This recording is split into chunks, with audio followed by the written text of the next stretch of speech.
oral questions. The member for Nipissing.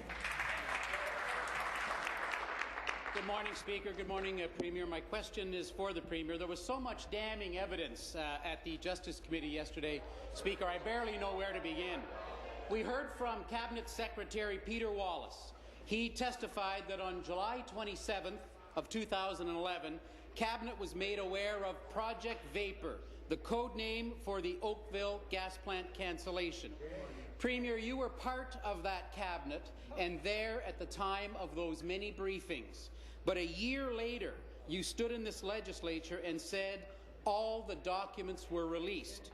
Yet you knew full well at that time that we had no Project Vapor documents. So, what's your answer today? Thank you very much, Mr. Speaker. And just before I answer, and I'm happy to answer the question, I just want to remind everyone that the UN has said that this is International Day of Happiness. So we're going to have a happy day in here.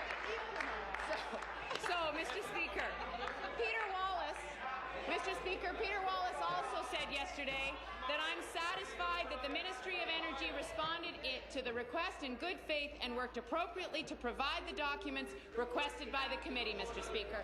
So my contention, Mr. Speaker, is that all that has been asked for has been provided. What we've done is we've expanded the mandate of the committee. We've allowed for a much broader range of questioning, Mr. Speaker, and that will allow all of the questions of the opposition to be answered. So I'm very pleased that this process is underway, Mr. Speaker. Supplementary. Premier, on September 25th, you stood in this House and said, quote, the total cost of the Oakville relocation is $40 million. Now, your Energy Minister says the OPA gave you that number, and it could be wrong. He told us to call OPA officials to testify and, quote, give us their calculations.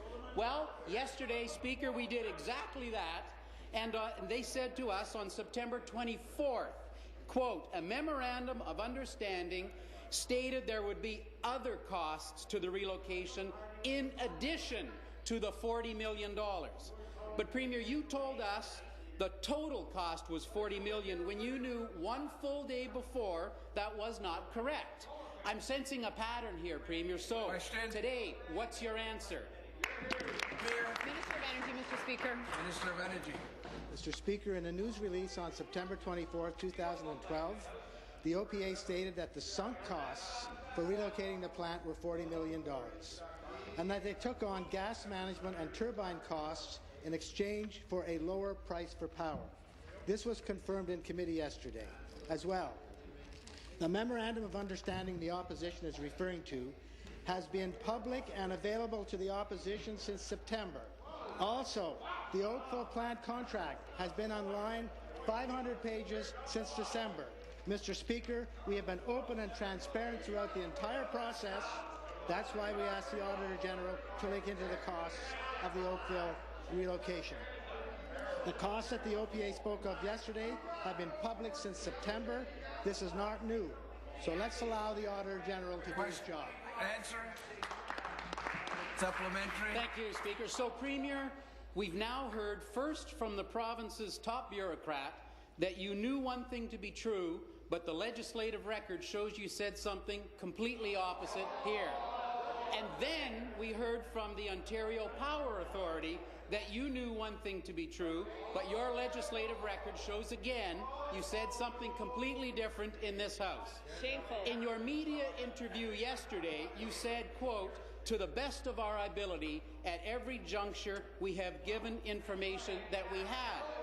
Premier, sworn testimony at the Justice Committee yesterday has now proven that is not the case. Yesterday, you also said there may be differences with what we've said in the past. So what's your answer today? Minister. Mr. Speaker, the OPA stated in their press release on September 24, 2012, that as part of the renegotiated contract, the OPA took on gas management and turbine costs in exchange for a lower price paid for power. Yesterday, this was confirmed at committee when OPA Vice President Joanne Butler said And so in the negotiation, because we were taking on some of the gas management fees, because we were taking on the gas turbines and sunk costs, we did get a lowering of what we call the net revenue requirement, or the monthly payment you've heard about. This quote means that we are paying a significantly lower monthly price for power. Mr. Speaker, again, we have asked the auditor to look into these costs. We have expanded the mandate of the committee, and the Premier has committed to going before the committee if asked. Mr. Speaker, let's allow the committee to do their work. Next question, the member